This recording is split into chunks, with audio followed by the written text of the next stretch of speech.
नमस्कार मित्रांनो, लग्नानंतर होईलच प्रेम मालिकेच्या आजच्या जबरदस्त भागामध्ये नंदिनीने शेवटी आर्याचा लॅपटॉप चेक केलेला असतो आणि त्यामधून तिला खूप काही गोष्टी समजलेल्या असतात.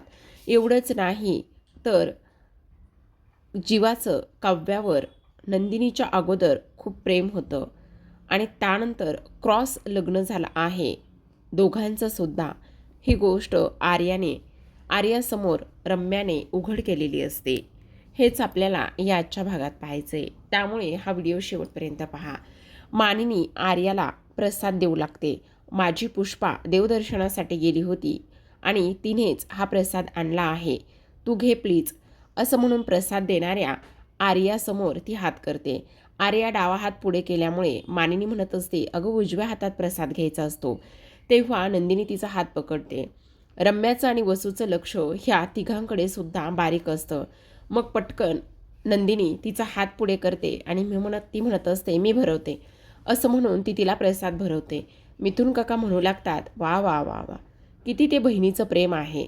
खरंच ना, नातं असावं तर तुम्हा दोघींसारखं. खरंच खूप छान आहे बरं का.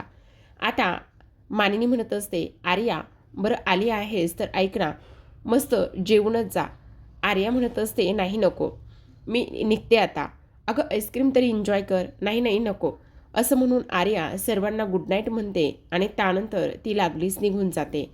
आता आर्याच्या अशा वागण्याचा संशय रम्या वसूला पूर्णतः आलेला असतो. जीवा लगेचच इकडे, आम्हाला आईस्क्रीम तुम्ही सगळेजण इथे मिस करून खाताय असं वाटत नाही का?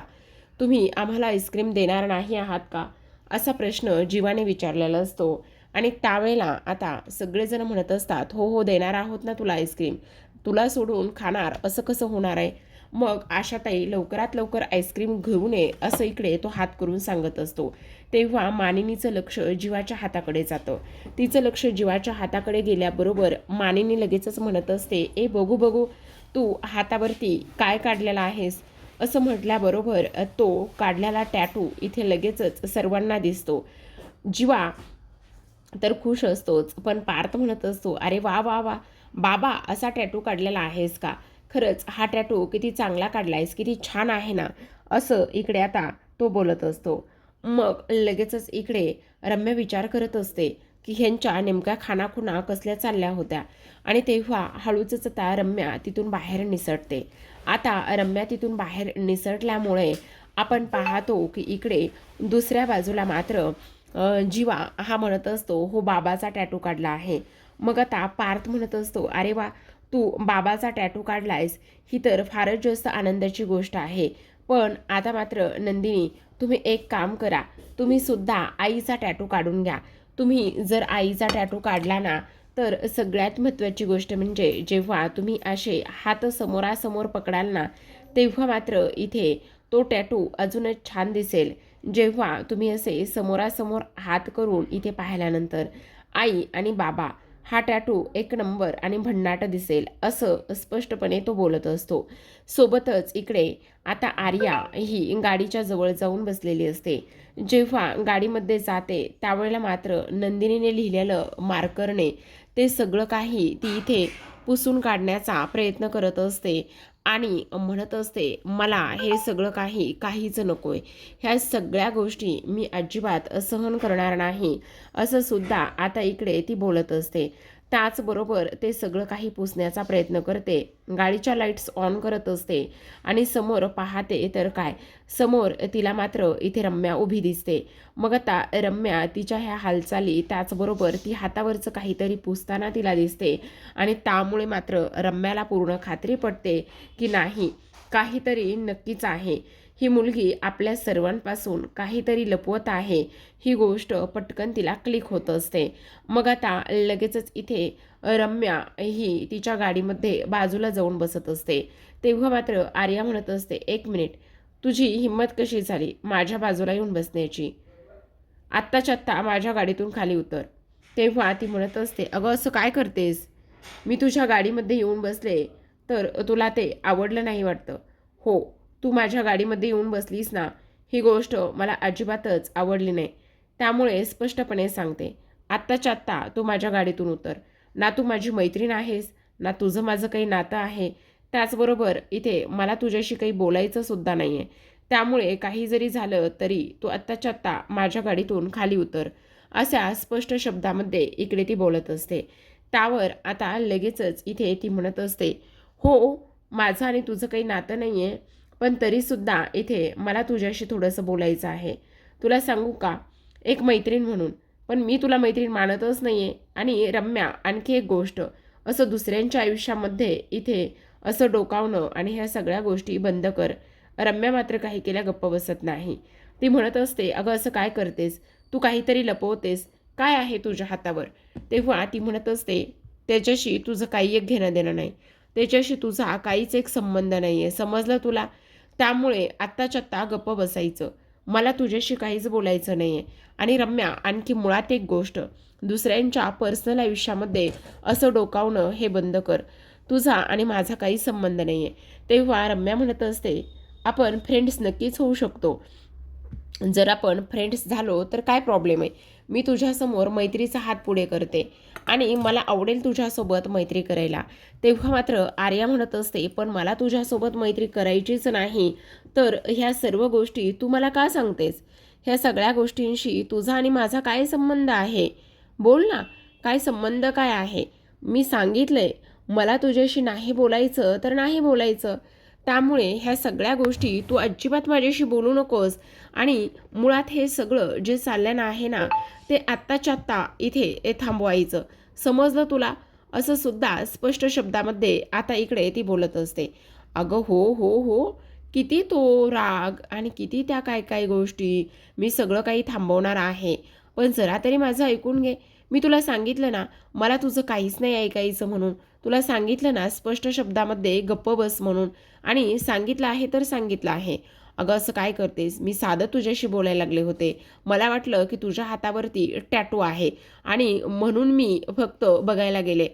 तसं पाहायला गेलं ना, तर इकडे मात्र आता आर्याला ती गोष्ट आठवते की नंदिनीने कशा पद्धतीने तिच्या हातावर लिहिलं आणि कशा पद्धतीने इथे तिला स्पष्ट शब्दामध्ये सांगितलं. आता दुसरीकडे आपण पाहतो, इथे हे सर्व काही सुरू असताना मात्र आता जीवाला त्या सगळ्या गोष्टी आठवत असतात. जेव्हा संध्याकाळी आता नंदिनी चेंज करून येते, तेव्हा मात्र इथे आता लगेचच जीवा म्हणत असतो, खरं सांगू का नंदिनी, आपण ना तिच्यासोबत एवढं रूडली वागायला नको होतं. अहो असं काय करताय? ती कशा पद्धतीने वागली आणि तिने काय काय केलं हे सगळं तुम्हाला माहिती नाही आहे का? तेव्हा जीवा म्हणत असतो, अगं ते सगळं काही खरं आहे, पण तिनं तो परमनंट टॅटू नव्हता, तो इथे टेम्पररी टॅटू होता. आपण जरा बोलताना ह्या सगळ्या गोष्टींचा इथे विचार करायला हवा होता. पण ती म्हणत असते, जीवा हे बघा, उगाचच तुम्ही स्वतःला दोष देऊ नका. ती कशी वागली, काय झाले? जीवा म्हणत असतो, हो नंदिनी, ते सगळं काही खरं आहे, पण तुला एक गोष्ट सांगू का? अगं आपलं बाळ आहे तिच्या पोटामध्ये, आणि आपलं बाळ तिच्या पोटामध्ये वाढत असताना आपल्यालाच त्या सर्व गोष्टींचा विचार इथे करायला हवा. आणि त्याचबरोबर काही जरी झालं तरीसुद्धा एक गोष्ट नंदिनी नीट लक्षात ठेव, हे बघ, आपलं बाळ तिच्या पोटात असताना आपल्याला त्या सगळ्या गोष्टींचा इथे विचार करावाच लागणार आहे. कारण तुला एक गोष्ट सांगू का, काही जरी झालं तरीसुद्धा आर्या आपल्या बाळाची आई होणार आहे, आणि आर्या आपल्या बाळाची आई होणार असल्या कारणाने आपल्याला हे सगळं व्यवस्थित इथे सांभाळून घ्यावं लागणार आहे. पण जेव्हा ह्या सगळ्या गोष्टीमध्ये आपली काय चूक आहे? आपण तर काहीच केलेलं नाही. हे बघ नंदिनी, ते सगळं काही समजतंय, पण आत्ता आर्याला समजून घेणं हे सगळ्यात बेस्ट ऑप्शन आहे, असं स्पष्ट शब्दामध्ये आता इकडे जीवा बोलत असतो. आता हे सर्व काही बोलल्यानंतर मात्र दुसरीकडे आपण पाहतो, इथे मात्र इथे रम्या म्हणत असते, अगं काही नाही, मला असं वाटलं की इकडे जी काही इथे जो काही जीवा आहे ना, जीवासारखा कसं तो लव्ह बॉय होता ना, तसंच तू सुद्धा इथे टॅटू काढला असशील. म्हणजे जीवासारखा, म्हणजे जीवाने कधी टॅटू काढला होता? अगं हो, जीवाच्या हातावर सुद्धा टॅटू होता. हां, असेल नंदिनीच्या नावाचा. असं म्हटल्याबरोबर ती म्हणत असते, नंदिनीच्या नावाचा? छे ग, नंदिनीच्या नावाचा टॅटू वगैरे काहीच नव्हता. मग कोणाच्या नावाचा होता? अगं काव्याच्या नावाचा टॅटू होता. आर्या म्हणत असते, काय? काव्याच्या नावाचा टॅटू होता? तो काव्याच्या नावाचा टॅटू काय बरं काढेल? काय संबंध आहे त्याचा काव्याच्या नावाचा टॅटू काढण्याचा? तेव्हा ती म्हणत असते, संबंध काय आहे म्हणजे? अगं खूप काही संबंध आहे, तुला नाही माहिती? अगं तुला सांगू का, त्याच्या लग्नाच्या अगोदर त्याचं काव्यावर प्रेम होतं. काय? हे कसं शक्य आहे? काव्यावर? आपली काव्या? आपली नाही, तुमची काव्या. तुमच्या काव्यावर त्याचं नितांत प्रेम होतं आणि तिच्या नावाचा टॅटू त्याने इथे काढून घेतला होता. तेव्हा मात्र आर्या म्हणत असते, रम्या मला असं वाटतंय की तू नक्कीच काहीतरी खोटं बोलतेस. हे बघ, अगं मी कशाला खोटं बोलू? जे काही आहे ते सगळं मी तुला इथे खरं सांगते. मी खोटं मुळीच बोलत नाही आहे, खरं सांगते मी तुला. कारण इथे त्याचं आणि सोबतच काव्या ह्या दोघांचं एकमेकावर प्रचंड प्रेम होतं. ते म्हणतात ना, लैला आणि मजनू एकमेकांसाठी जीव देणं वगैरे वगैरे ह्या सगळ्या गोष्टी असं म्हटल्याबरोबर. आणि मग अगं पण तुला सांगू का, इथे त्यांचं क्रॉस मॅरेज झालं आणि क्रॉस मॅरेज झाल्यानंतर इथे मात्र जीवा हा काव्याचं प्रेम विसरून पुन्हा नंदिनीच्या प्रेमात पडला असं सुद्धा आता इकडे ती सांगत असते. पण आर्याला मात्र ह्या सर्व गोष्टीवर अजिबात संशय नसतो. ती म्हणत असते, रम्या तू माझ्याशी खोटं बोलतेस. तेव्हा रम्या म्हणत असते, मी का आणि का तुझ्यासाठी खोटं बोलू? काय संबंध काय आहे? हे बघ, असं अजिबातच नाही. मी तुझ्यासोबत खोटं वगैरे अजिबातच बोलत नाही आहे. जे खरं आहे तेच मी तुला सांगते. हे बघ, जीवाचं काव्यावर प्रेम होतं. त्यानंतर जीवा काव्याचं प्रेम विसरून आता त्याचं नंदिनीवर तेवढंच प्रेम आहे असं सुद्धा आता इकडे ती बोलत असते. आता हे सर्व काही बोलल्यानंतर मात्र इथे आर्या म्हणत असते, बाप रे, हे सगळं ह्या पद्धतीने झाले? ती म्हणत असते, हो, हे सगळं ह्याच पद्धतीने झालेलं आहे. हे बघ, आता मी एक माझी मैत्रीण म्हणून तुला ह्या सगळ्या गोष्टी सांगितलेल्या आहेत. तुला विश्वास ठेवायचा असेल तर ठेव, नसल ठेवायचा तर नाही ठेवलास तरीसुद्धा चालेल. मला मात्र काहीच प्रॉब्लेम नाही असं सुद्धा आता इकडे ती बोलत असते. आता हे सगळं काही बोलल्यानंतर आर्याला इथे हसायला येत असतं आणि ती म्हणत असते, म्हणजे इथे जो काही जीवा आहे त्या जीवाने इथे टॅटू या अगोदरच काढला होता आणि तो मात्र इथे खोटं बोलत होता की त्याने टॅटू काढला असं नाही आहे म्हणून. ह्या सगळ्या गोष्टी काय आहेत, हे कसं शक्य आहे असं सुद्धा आता इकडे तो बोलू लागलेला असतो. आता हे सगळं काही बोलल्यानंतर आपण पाहतो इकडे दुसऱ्या बाजूला मात्र हे कसं शक्य आहे असा आर्या विचार करत असते आणि त्यानंतर मात्र ती हसायला लागलेली असते आणि म्हणत असते, बाप रे, म्हणजे हा जीवा इथे काव्याला विसरून नंदिनीवर प्रेम करू शकतो. म्हणजे आउट ऑफ डुअर जाऊन इथे रम्याने मला ह्या ज्या काही गोष्टी सांगितलेल्या आहेत ना, त्या गोष्टी इथे मला कसल्या तरी संकेत देत आहेत का? नेमकं हे सगळं काही काय सुरू आहे असं सुद्धा इकडे ती विचार करत असते. नाही नाही नाही नाही, मला ह्या सगळ्या गोष्टींचा काहीतरी विचार करायला हवा. म्हणजे आता जर आपला हा जीवा इथे काव्याला विसरून नंदिनीवर प्रेम करू शकतो, तर नंदिनीला विसरून तो नक्कीच माझ्यावर प्रेम करू शकतो. बाप रे, म्हणजे आता ही जी नंदिनी आहे ती मला एवढ्या सगळ्या काही गोष्टी बोलत होती की इथे ह्या बाळाची आई नंदिनी आहे असा टॅटू मला काढून घे म्हणत होती. त्या नंदिनी समोर आता वेळ आली आहे इकडे तिच्याच हातावर, नंदिनीच्या हातावर, की जीवा हा फक्त आणि फक्त आर्याचाच आहे असं लिहिण्याची वेळ नक्कीच आली आहे असं सुद्धा आता इकडे आर्या बोलत असते. नंदिनी, आता मात्र एक गोष्ट तू लक्षात ठेव, लवकरच जो जीवा आहे ना, तो जीवा माझा झाल्याशिवाय मी अजिबात शांत बसणार नाही असं म्हणून आता ती प्रचंड हसायला लागलेली असते आणि हसूनच आता एन्जॉय सुद्धा इकडे ती करू लागलेली असते. हेच नाही प्रेक्षकांनो, तर आता मात्र इकडे आर्याचे मनसुबे हे पालटलेले असतात. दुसरीकडे आपण पाहतो नंदिनी किचनमध्ये असते आणि किचनमध्ये ती ना चिंच भिजत घालत असते आणि त्यातलीच थोडीशी चिंच ती खात असते. तेवढ्यातच मानिनी तिथे येते. मानिनी म्हणत असते, काय गं, काय करतेस? तेव्हा ती म्हणत असते, नाही नाही आई, काही नाही, चिंच भिजत घालत होते. अगं तू चिंच खात होतीस?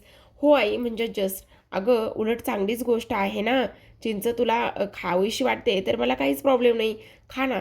कसं आहे ना नंदिनी, तुला सांगू का, त्या दिवशी मी आणि विक्रम आम्ही दोघेही जण बोलत होतो की नंदिनीला कोणते डोहाळे लागत नाहीत किंवा नंदिनीचं बाळ किती गुणी आहे. ह्या सगळ्या गोष्टी आम्ही त्या दिवशी बोलत होतो. तुझं बाळ गुणी आहे, त्याचबरोबर तुझा मात्र कसलाच त्रास नाही आहे, असं आम्ही त्या दिवशीच बोलत होतो. पण इथे मात्र तुला जर चिंच खावीशी वाटत असेल तर काहीच हरकत नाही. थांब, मी ना माझ्या ह्या गुणी नातवाला ना अंगारा लावते, असं म्हणून ती नंदिनीला आणि त्याचबरोबर बाळाला अंगारा लावत असते. तेवढ्यातच काव्या तिथे आलेली असते. जेव्हा काव्या तिथे येते त्यावेळेला ती म्हणत असते, काय चाललंय काय, आजचा काय बेत आहे. तेव्हा मालिनी म्हणत असते, आज मस्त ना इकडे तुझ्या बहिणीचा बेत आहे. काय बनवणार आहेस ताई.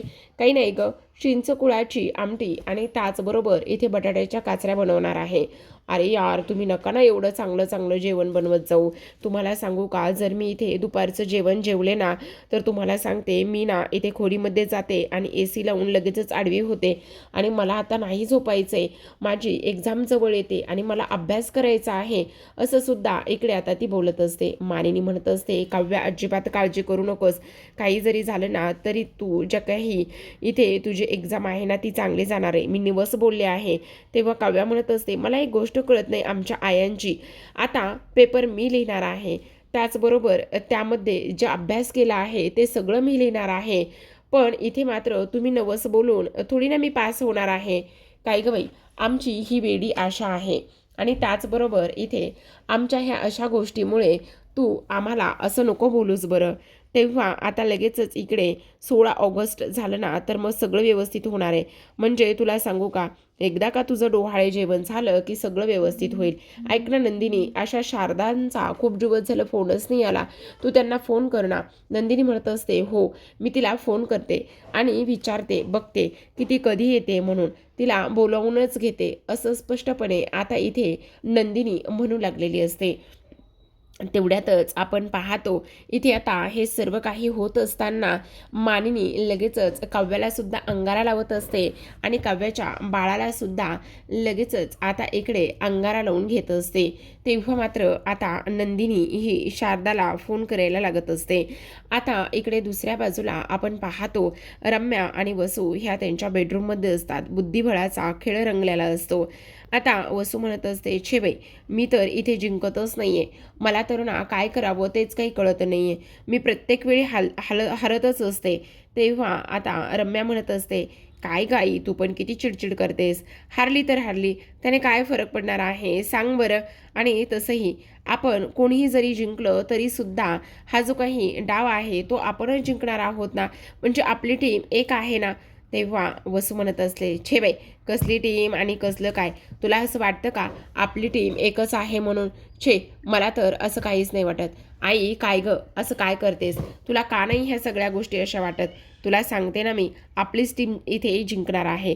आणि तुला आणखी एक गोष्ट सांगू काय, काही जरी झालं ना तरी एक गोष्ट लक्षात ठेव, आता मात्र इकडे ही जी काही रम्या आणि इथे जी काही नंदिनी आणि त्याचबरोबर जीवा ह्या दोघांचं जे काही गुपित आहे ना, ते गुपित मात्र मला असं वाटतंय की इकडे आपली जी काही आर्या आहे ना त्या आर्याला नक्कीच माहिती आहे. पण ते गुपित काय आहे काय नाही ह्या सगळ्या गोष्टी आपल्याला समजायला हव्यात. आणि हे तुला कोणी सांगितलं.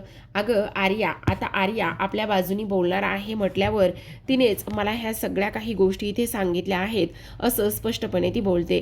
दुसरीकडे आता नंदिनी ही तिच्या आईला फोन करत असते आणि म्हणत असते, आई काय गं हे, किती दिवस झालं तू आली नाहीयेस, कधी येणार आहेस. तेव्हा मात्र इकडे ती म्हणत असते, अगं खरं सांगू का, तिथे यायचं म्हणजे मला थोडंसं टेन्शनच येतं. आई कसलं टेन्शन येतंय गं, का नाही आलीस, ये ना. तेव्हा ती म्हणत असते, अगं तिथे आले ना तर मला ना भीती वाटते गं, चुकून इथे मी काही बोलायची आणि चुकून जर काही बोलले तर पुन्हा आणखी काही प्रॉब्लेम वगैरे व्हायचा ना, म्हणून खरं तर इकडे ना मला अजिबातच तिथे यावंसं नाही वाटत, असं सुद्धा इकडे आता ती बोलत असते. तेव्हा मात्र आता नंदिनी म्हणत असते, आई फक्त 2 महिने गं, 2 महिने झाल्यानंतर एकदा का काव्याची डिलिव्हरी झाली तर मग आपण तिला सगळ्या काही गोष्टी इथे सांगून टाकू शकतो, असं सुद्धा इकडे आता ती बोलत असते. मग सगळं सगळं काही व्यवस्थितच होणार आहे ना, असं सुद्धा आता इथे ती बोलते. तर आता प्रेक्षकांनो, इकडे उद्याच्या भागामध्ये आपण पाहतो नंदिनीने आता खूप मोठा प्लॅन केलेला असतो. नंदिनीला असं वाटत असतं की इथे ही जी काही आर्या आहे ना, ती आर्या आपल्यापासून काहीतरी लपवते आणि त्यामुळे नक्कीच आपण जे काही आहे ना ते इकडे शोधून काढलं पाहिजे, असा ती आता इथे विचार करत असते. आणि विचार केल्यानंतर आर्याचा जो लॅपटॉप आहे ना, त्या लॅपटॉपमध्ये इथे ती सगळं काही शोधण्याचा प्रयत्न करत असते. जेव्हा तो लॅपटॉप ओपन करते तेव्हा मात्र नंदिनीसमोर खूप मोठं गुपित आलेलं असतं. आता इकडे रम्या म्हणत असते, आई तुला एक गोष्ट सांगू का, काही जरी झालं ना तरी सुद्धा इथे मात्र आर्याला आपल्या बाजूने करून घेतलं पाहिजे.